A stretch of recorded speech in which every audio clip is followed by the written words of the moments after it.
ওরে বাবা রে, ওরে মা, ওই ফেসবুকের বন্ধু রে, কিডন্যাপটির একটা সীমা ধৈর্য আছে,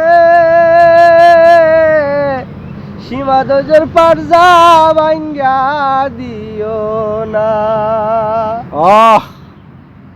এরে ভাই, কত কষ্ট করে, কত পিছলা খাইয়া, বড় গুতা খাইয়া ইয়ার পরে আইয়া ভিডিও করা লাগে রে ভাই।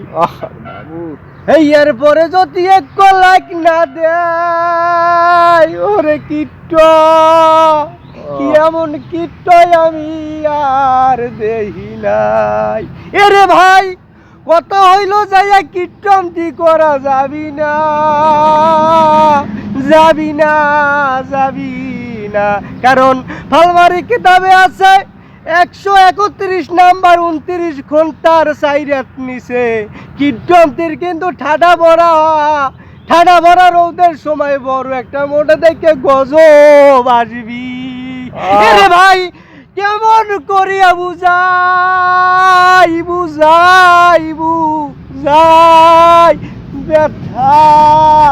ব্যথা কইবার মানুষ নাই। ওরে কীট্ট, এত কীট্ট করে কি ভালো হবি? এরে ভাই, কেবা কই বুঝাই। ওরে বাবা রে, ওরে মা, অনলাইন আছে কামড়, ইয়ার পরেও যদি কীর্তনটি করে, ইয়া মাবুদ, এই কীর্তনটি, এত কীর্তনটি করা কি ঠিক হবি? তুমি একটু বুঝাইয়া